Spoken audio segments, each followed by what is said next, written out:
We were in Texas for a riding trip. For merry-go-round, right? We didn't know at the time that that's what we were there for, but it ended up being for merry-go-round. We were there with Kacey Musgraves. Josh and I got to Texas a couple days before Kacey and Luke Laird and Brandy Clark. We were all meeting up, and we were at my mom's house in Texas, and the neighbors had a lot of traffic in and out, cars going and coming, and Josh asked my mom what all the traffic was next door. Why are there so many cars next door? And she said, well, I don't know what they're doing over there. They're either selling Mary Kay or Mary Jane or something. I don't know what it is. And that, we both looked at each other across the room. We knew in a minute what that was. It definitely took on a new form when we got together in the car, and we were talking about, God, like that just... We went to pick Kacey up at the airport. Yeah, and we sort of started forming the idea. And then ultimately what happened was we had come up with every pun possible for the word Mary. And Kacey, as much as she's known for clever wordplay, she definitely gets her fill of that. And where she's like, okay, like I get it, Mary. So when we finally had our time to the three of us riding on this retreat, we said we have this thing that we sort of worked out, and we thought it was funny. We thought it was going to be a funny song. And Kacey just saw sadness in it. And it made her think of her hometown and of both of our hometowns. And it was just about the routine, the rut that people get into and fall into, and the bad habits. And that's what's so great about riding with Kacey, is that you don't feel the need for redemption. That's not real life. It's not always redemptive.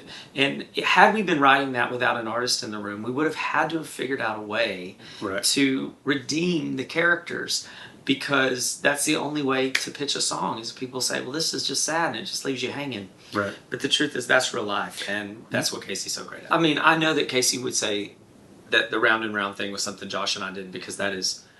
adding onto a chorus has sort of become... We don't ever want the chorus to end. Yeah, it's called a post, but we've become, sort of so obsessed with even adding a post to a post, and just surprising you, landing with just, on this merry-go-round, we were just like, can we just take it a little further?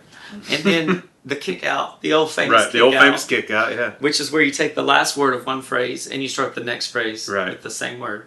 This is a word we've coined, kick out. Yes, the kick out. Well, it's kind of like how Elvis used to do all those kind of surprise moments in his songs. Like we kind of Elvis loves surprises, so we kind of try to borrow from that. Yeah. So that's where the post came from. What's funny is Kacey reluctantly went along with that post. Yeah. Because at the time we were doing that a lot. Yeah. And she doesn't want to do what other people are doing. Right.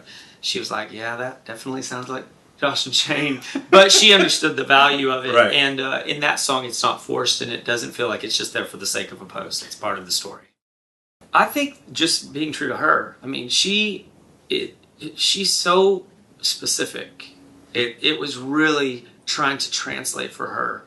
I'm not a technical producer, or I don't have all the vocabulary. Kacey doesn't either. She just knows the way it's supposed to feel.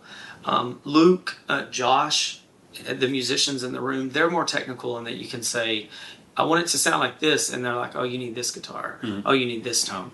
And so I think that with that particular record, Same Trailer, Different Park, well, it was the first time I'd ever done anything like that. And so it was just completely learning how to really satisfy what was in Kacey's brain. That was the main goal. And I think that with an artist that is developed, an artist that knows who they are, that's a producer's job. The producer's job is to get whatever is in here and in here onto, the metaphorical tape, basically.